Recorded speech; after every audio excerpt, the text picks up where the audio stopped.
কোনোদিন কি শুনেছেন যে না বড় লোকের বন্ধু ভগবান? কোনোদিন শুনতে পারবেন না। দুঃখী জনানাঞ্চ বন্ধু নামানম দীনবন্ধু। দুঃখী জনের বন্ধুর কারণে তার নাম দীনবন্ধু। বল বৃন্দাবন বিহারী লাল। আজ সেই ভগবানের দিব্য মঙ্গলময়ী বার্তা, সেই ভগবানের দিব্য চর্চা।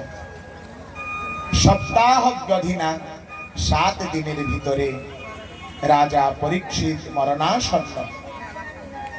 7 দিনের ভিতরে রাজা পরীক্ষিত মৃত্যু সম দুঃখ পায়। আজ তাকে উদ্ধার করার জন্য শ্রী শুকদেব মহামুনি এসে শ্রীমদ ভাগবতী কথা আস্বাদন করেন। ভাগবতে প্রথম স্কন্ধে শ্রী শুকদেব মহামুনি ভাগবতের 10 লক্ষণ সম্পর্কে বর্ণনা করেছেন।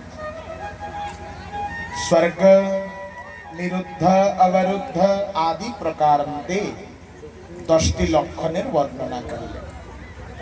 তৎপশ্চাৎ দ্বিতীয় স্কন্ধে ভগবান বিদুর আর মৈত্রী সংবাদ ভগবান আজ বর্ণনা করলেন।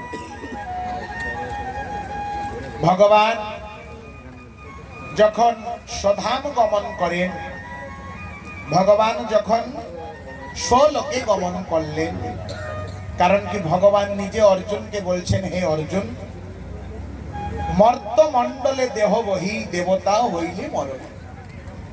এই মর্তের বুকে, এই ধরার পৃষ্ঠে যে কোনো ব্যক্তি জন্ম নেয়, একদিন না একদিন অবশ্যই তাকে এই ধরা ছেড়ে বা এই শরীর ত্যাগ করে চলে যেতে হবে। তাই আজ ভগবান এই মর্তলীলা সঙ্গ করে যখন তিনি চলে যায়, তার প্রিয় বন্ধু উদ্ধবকে কিছু বিশেষ কথা বলে যায় যে, হে উদ্ধব, এই কলিকালের মানুষের আয়ু স্বল্প হবে।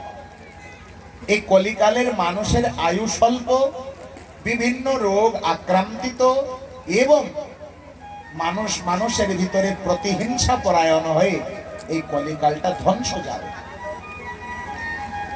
সত্য যুগে জীবের আয়ু ছিল 1 লাখ বছর।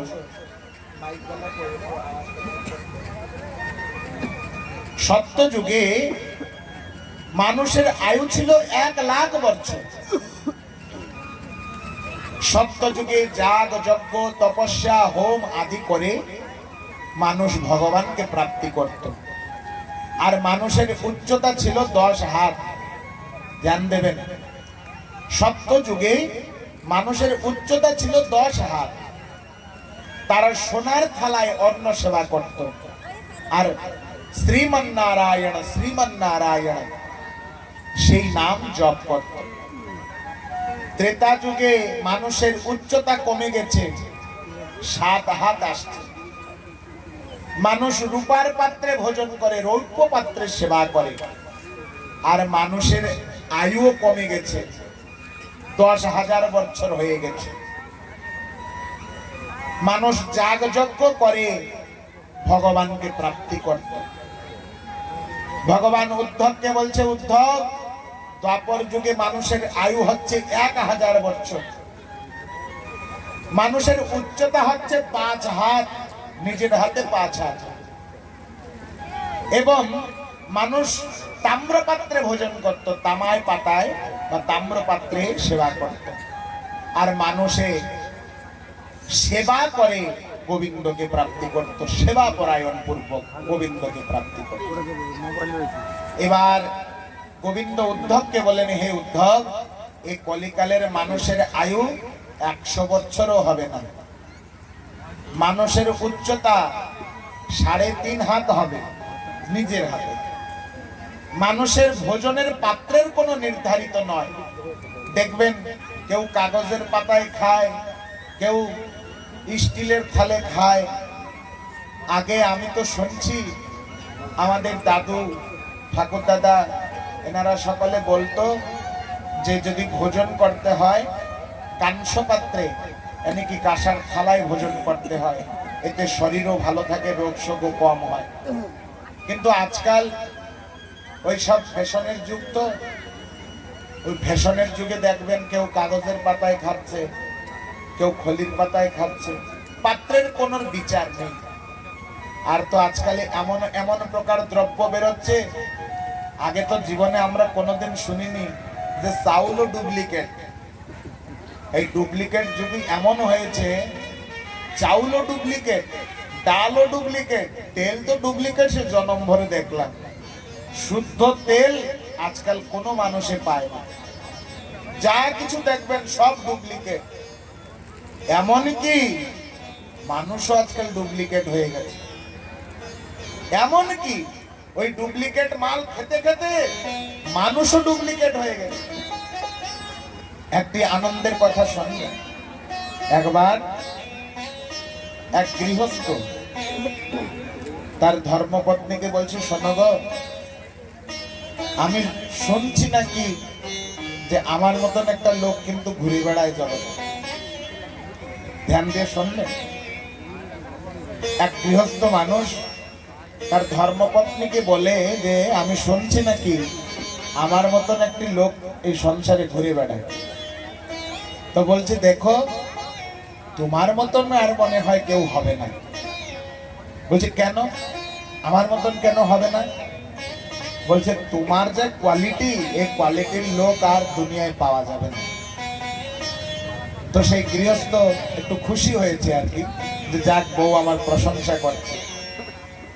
তো একদিন গৃহস্থ কি করছে, একটু ডুপ্লিকেট বেশ নিয়েছে যে দেখি বউ আমার চিনতে পারে কিনা।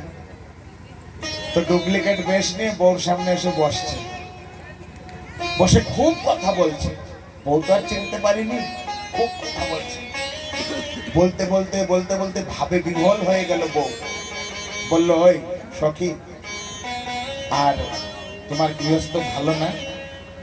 কথা আর কয় না বাবা, এমন গৃহস্থের হাতে আমার বাবা দিয়েছে, এমন গৃহস্থের হাতে আমার বাবাটা দিয়েছে, বলার মতন না, ভাষায় বলতে পারি না। বলছি, কেন?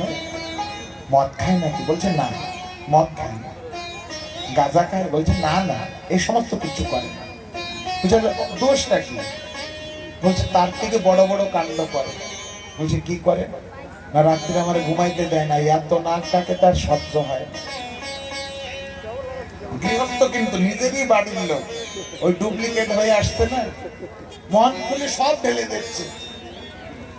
বলছে, বাবা অল্প একটু খাইতো, খাইও দেখি 1 কেজি চালের ভাত, ওর জন্য 3 বেলা রাঁধতে হয় আমার। বিয়ের আগে ভাবছিলাম বেটা আমার হবে বা গৃহস্থ আমার হবে, আমি একটু লন্ডনে যাব, প্যারিসে যাব, হ্যাঁ, একটু আন্ধ্রায় যাব, একটু এতে যাব, ওতে যাব, কত আশা ছিল। 3 বেলা খালি রাঁধতে আর খাওয়া, আর কিচ্ছু কাজ নাই আমার। ওই করতে করতে বাপের বাড়ি এরকম ছিলাম, আর এখানে শ্বশুর বাড়িতে এরকম হয়ে গেছে। তো গৃহস্থ ওই ঠোঁটে লিপস্টিক মুছে করছে, এই সকালে দেখি আমারে বললি আমি এত ভালো, তাই এরকম ভালো লোকের সামনে তুমি এরকম বলো? তো বলছি, শোনো, তুমি কিছু মনে করো না, কিচ্ছু মনে করো না, আমি এমনি এমনি ভাবে বলেছি, তুমি এমনি ভালো বলছো, হয় জানলাম কত ভালো, আমি কত ভালো আমি নিজে বুঝতে পারলাম, মনে করো না কিছু। তো বলার তাৎপর্য, ডুপ্লিকেটের জমানা, এত ডুপ্লিকেট সে চেনার মতন নেই। তো বলছে, কলিকালে কোনো পাত্রের বিচার নেই। আর ধ্যান দেবেন, কলিতে 4টি চরণ, আমরা কলির 2য় চরণে আছি। কলির 1ম চরণে মানুষের উচ্চতা 8 ফুট 10 ফুটও ছিল, 1ম চরণে। 2য় চরণে আমাদের উচ্চতা 7 ফুটে এসে 6 ফুট 5 ফুট 6 ফুটের ভিতরে এসে দাঁড়াইছে। কলির 3য় চরণে মানুষের উচ্চতা কমে যাবে, আয়ু কমে যাবে, উচ্চতা হবে মাত্র 3.5 ফুট। কলিকালের মানুষের আয়ু বর্তমান তো 80 বছর পারে কেউ যায় না, আগে 100 বছর ছিল, এরপরে আয়ু কমে যাবে, এরপরে মানুষের আয়ু হবে মাত্র 50 বছর। ওই 50 বছর বাঁচবে, আর 50 বছরের ভিতরে গোবিন্দায় নমঃ। আর কলির চতুর্থ চরণে মানুষের আয়ু হবে 25 বছর, আর মানুষের উচ্চতা হবে 2.5 ফুট, 3 ফুটও যাবে না, 2 ফুটের থেকে 2.5 ফুট। মানুষ তখন এই ধর্মকর্ম কিছু থাকবে না, এই ধর্মকর্ম কিছু থাকবে না, কেউ ঠাকুর ঘরে পুজোও দেবে না। এমন দুর্দিন আসবে কলিকালে, মানুষ মানুষের ভিতরে হিংসা করে মানুষ মানুষকেই কেটে ফেলবে, এমন কলির দিন আসবে। আর সেই সময় ভগবান নিজে কল্কি রূপ নিয়ে, কল্কি অবতার হয়ে প্রত্যেক জীবকে এই মরণাসন্ন হবে, এই প্রত্যেক জীবকে ধ্বংস করে দেবে। তাই হে জ্ঞানী গুণী সজ্জন মণ্ডলী, ধ্যান দেবেন, এই কলিকালে জন্ম নেওয়া যত বড় ভাগ্য, আর এই কলিকালে জন্ম নেওয়া ততই বড় দুর্ভাগ্য। যেজন গোবিন্দকে ভজন করে, যেজন হরিকে ডাকে, তার জন্য তো সৌভাগ্য কলিতে জন্ম নেওয়া। আর যারা গোবিন্দকে না ডাকে, যারা গুরুর নাম, গুরুর দেওয়া হওয়া মন্ত্র সুমিরন না করে, তার জন্য কিন্তু এই কলিটা বড় দুর্ভাগ্য। এত দুর্ভাগ্য বলার মতো না। সেই জন্য ধ্যান পূর্বক নিজ নিজের ইষ্ট চিন্তা করে এই কলিকালে মানুষকে কিভাবে মনুষ্যত্ব জ্ঞান হয়ে তারা পরপারে যাবে, তাই চেষ্টা রাখতে হবে। বল বৃন্দাবন বিহারী লাল কি জয় हो। आज सुखदेव महामुनि राजर्षि परीक्षित के ताई उपदेश जे हे राजन ध्यानपूर्वक श्रवण करो, এই কলিতে এমন প্রকার দিন যাবে। ভগবান আজ উদ্ধবকে এই সমস্ত সংবাদ দিয়ে একটি কথা বললেন, কলৌ সংকীর্তন প্রায় যজন্তি সুমেধস। আমি কলিকালে আবার পুনঃ অবতার নিব গৌরাঙ্গ রূপে। ঘরে ঘরে যাব, নাম বিলাইব, সকলার হাতে ধরে পায়ে পড়ে কৃষ্ণ উন্মুখী করব। আজ তাই ভগবানের কথা ভগবানে নিজে রাখলেন। এই কলি যখন বিনাশের দিকে চলে যাচ্ছিল, তখন ভগবান নিজে অবতার নিয়ে নিজে গৌরাঙ্গ রূপে এসে প্রত্যেক জীবের দ্বারে দ্বারে গিয়ে ভগবানের নাম প্রদান করেছে। দ্বিতীয় স্কন্দ বিশ্রাম হয়, তৃতীয় স্কন্দ প্রারম্ভ হয়।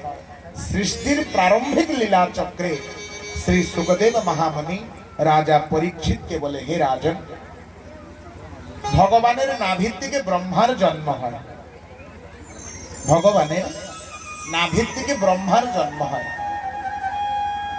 আমরা বই পুস্তকের ভিতরে পড়েছি, আমরা বই পুস্তকের ভিতরে পড়েছি, আমরা মানুষ বলে, আমরা যত মনুষ্য সমাজ, আমরা সকলে বলে বান্দরের দিকে জন্ম হয়েছে, বান্দরের ডেভেলপ হয়ে আমরা এই মানুষ হয়েছি।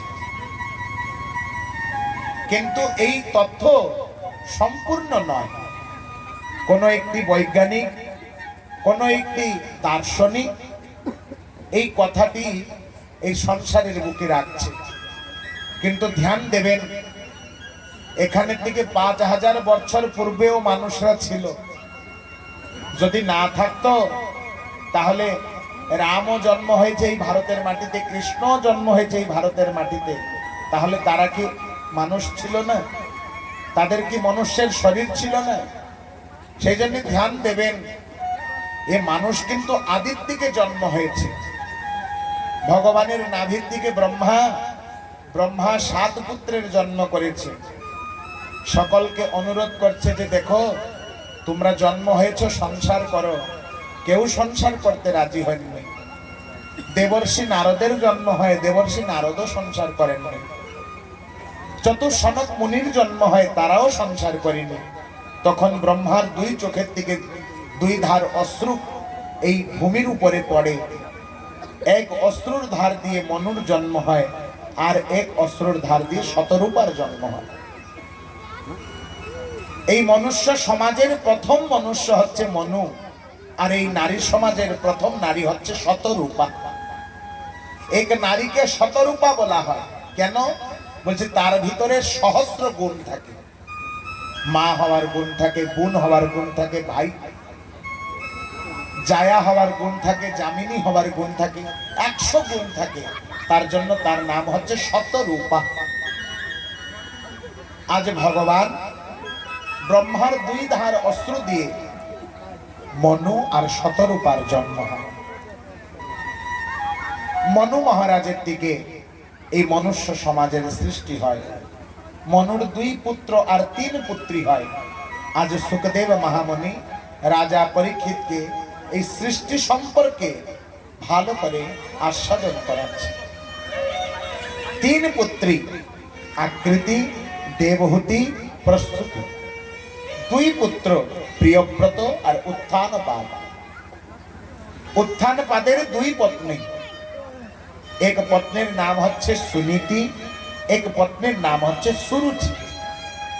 আর এই যে 3 কন্যা, আকৃতির বিবাহ রুচি প্রজাপতির সঙ্গে হয়, যার গর্ভের থেকে যজ্ঞনারায়ণ ভগবানের জন্ম হয়। প্রসূতির বিবাহ দক্ষ প্রজাপতির সঙ্গে হয়, যার গর্ভের থেকে 60 জন কন্যা জন্ম হয়।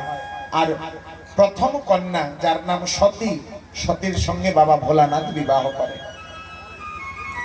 আর মা দেবহূতির বিবাহ ঋষি কর্দমের সঙ্গে হয়। সেই কর্দম ঋষির থেকে 9টি কন্যা জন্ম হয়। আর অন্তিমে একটি পুত্র জন্ম হয়, যার নাম হচ্ছে কপিল,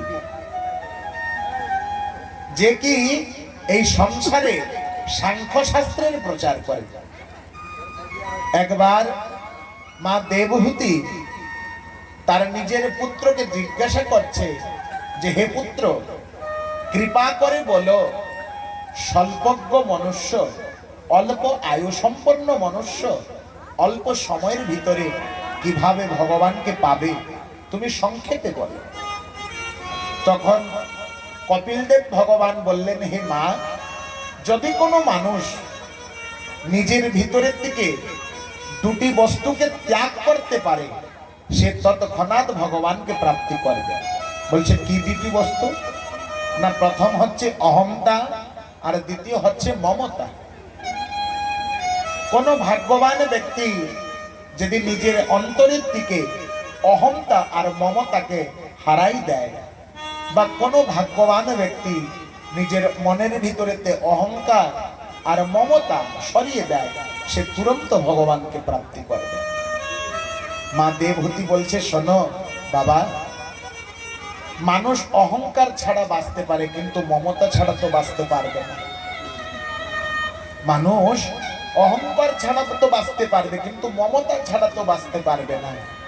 তখন কপিলদেব ভগবান বলছে মা, আমি সে মমতার কথা বলিনি, আমি সে মমতার কথা বলিনি যে একটা মা তার সন্তানকে যেই দিয়ে ভালোবাসে, সেই কথা বলিনি। বলছে কার কথা বলছো? বলছে সংসারের প্রতি আসক্তিকে বলে মমতা। সংসারের প্রতি আসক্তি ভাবটাকে বলে মমতা। যে যেরকম কি মানুষ দেখবেন অনেক বস্তুর উপরে আসক্তি থাকে, ঘর, গাড়ি, বাড়ি, হ্যাঁ, সবার উপরে একটা আসক্তি থাকে। আর জিজ্ঞাসা যদি কেউ করে এগুলো কার, বলছে কেন? আমার। ওই 2টি বস্তু যদি কেউ ত্যাগ করে, আমি আর আমার, এই 2টি বস্তু যদি কেউ ত্যাগ করে, সে তুরন্ত ভগবানকে প্রাপ্তি করে। বৃন্দাবনে যদি কেউ যায় থাকে, কেউ কেউ গেছে, হাত তোলেন দেখি বৃন্দাবনে, এই গ্রামের থেকে বৃন্দাবনে, জয় রাধা। যান, আপনারা ভাগ্যবান যে আপনারা বৃন্দাবন দর্শন করেন, বড্ড ভাগ্যবান। জীবনকালের ভিতরে না একবার বৃন্দাবন দর্শন করতে হয়। কারণ কি, বৃন্দাবনে সাক্ষাৎ ভগবান আজও সে বৃন্দাবনে বাঁশি বাজে, আজও বৃন্দাবনে বাঁশি বাজে।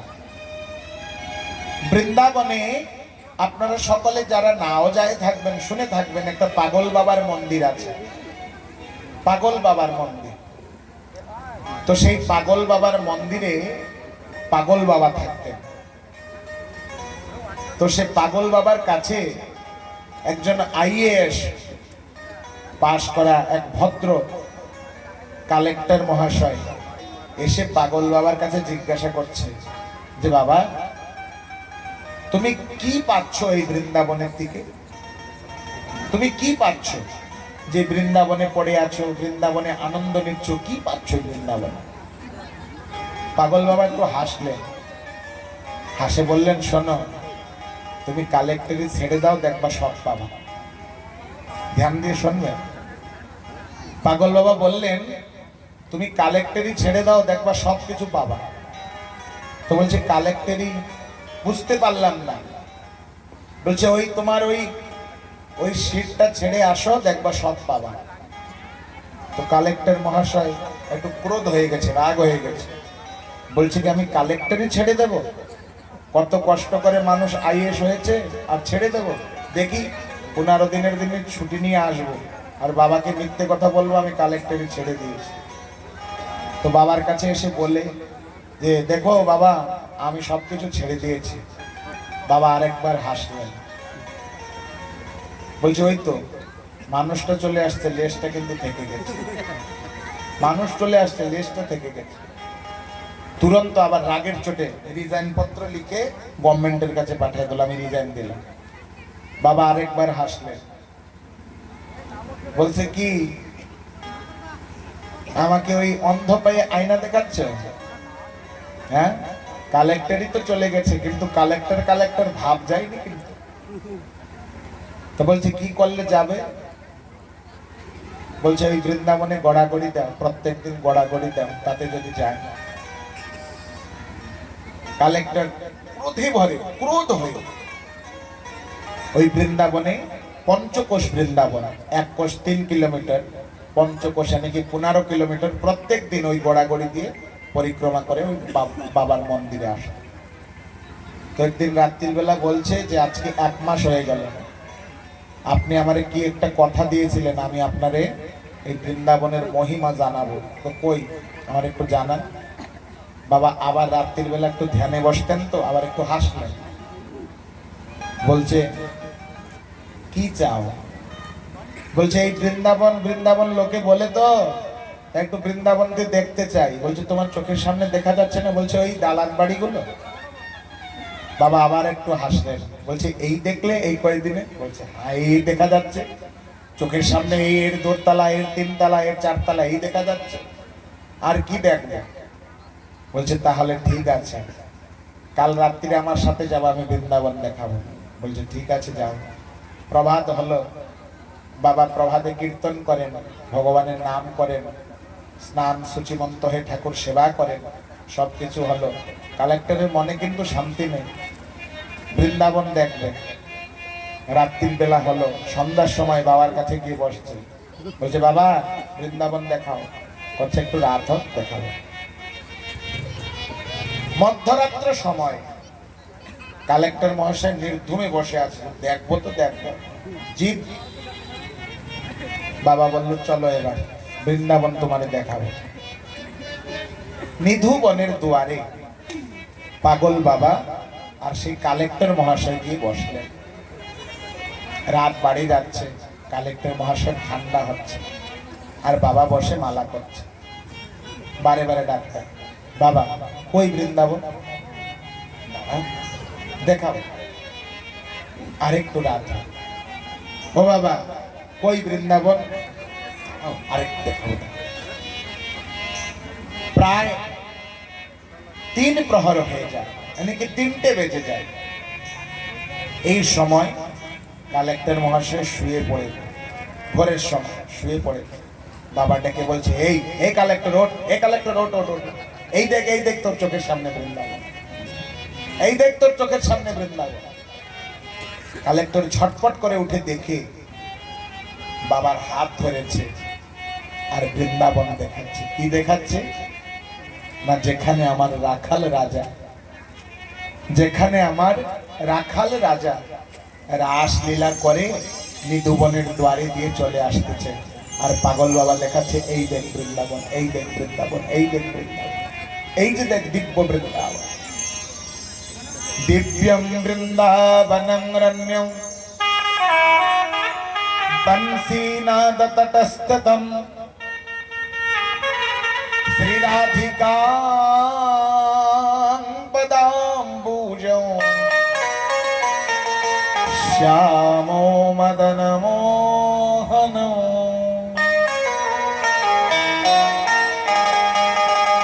আরে ভাই, জীবনে যদি কেউ চায় যে না আমার মন যদি নির্মল হয়, আমার মন যদি নির্মল হয়, আমি এখানে বসেও সেই বৃন্দাবনের দর্শন করতে পারি, আমি এখানে বসেও সেই বৃন্দাবনের দর্শন করতে পারি।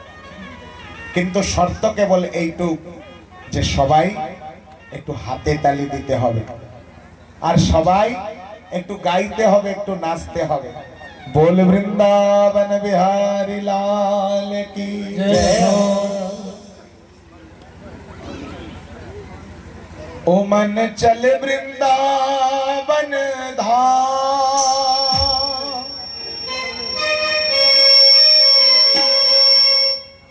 रटेंगे राधा राधा नाम, हो मिलेंगे कुंज बिहारी, ओढ़ के कांवर कारी, हो मिलेंगे कुंज बिहारी, ओढ़ के कांवर कारी। ओ मन चल वृंदावन धाम,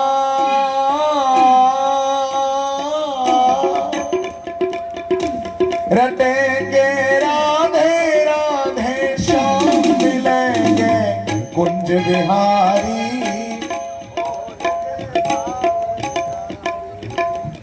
मिलेंगे कुंज बिहारी, ओढ़ के कांवर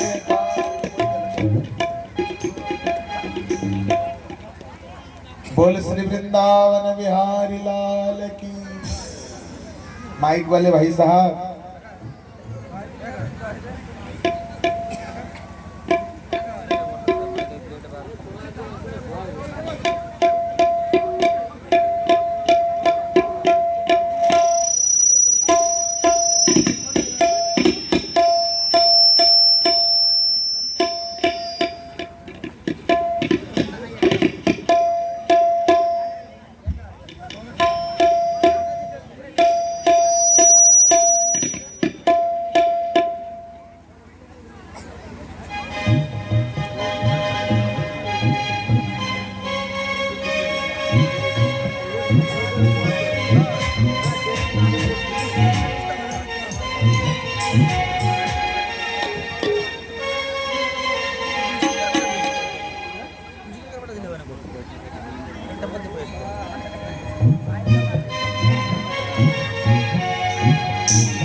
मन चल वृंदावन धाम।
ऐसे सभी बैठे रहोगे क्या?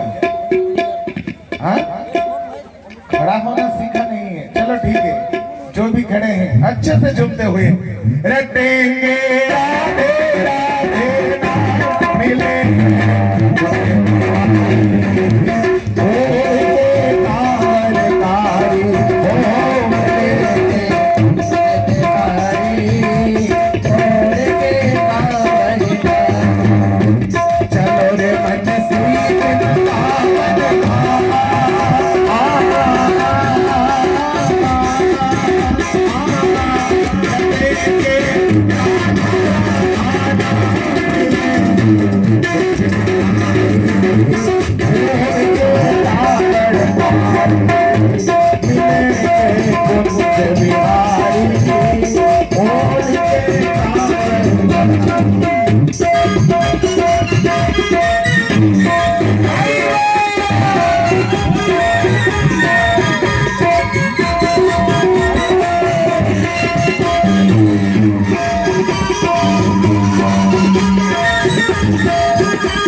पता चल गया कि आपको नाचना नहीं आता। हम सिखा दें आपको, हम सिखा दें। एक काम करो, एक हाथ अपने कमर पे रखो, एक हाथ अपने कमर पे रखो और एक हाथ अपने माथे पे, ठीक है ना? मिलेंगे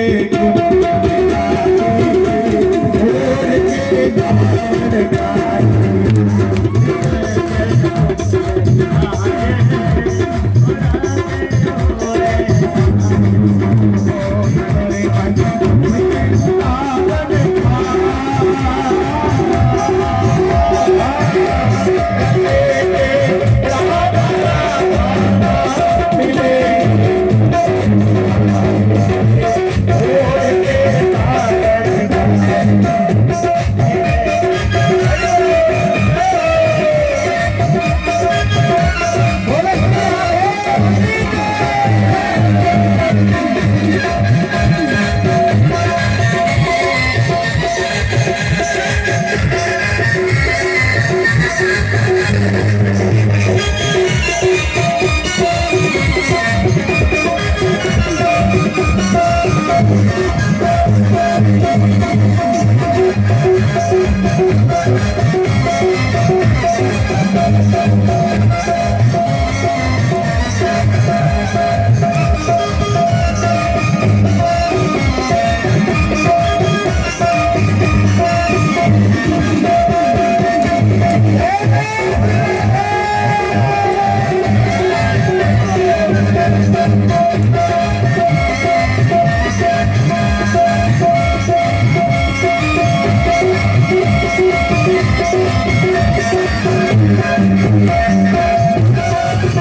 वाले जितने माए खड़े हो, अनुरोधी नाचना नहीं आता हो हाथ तो उठाओ।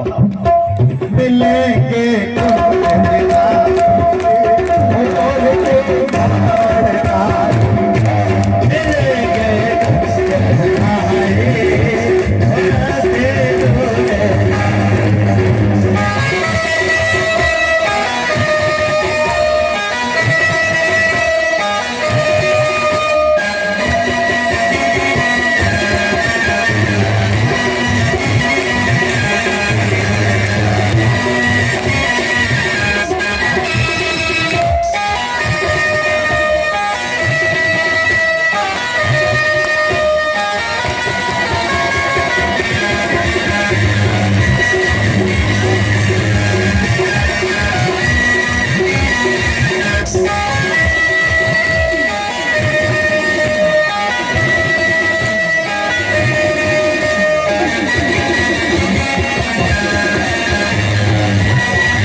चरण ध्यान करो प्यारे।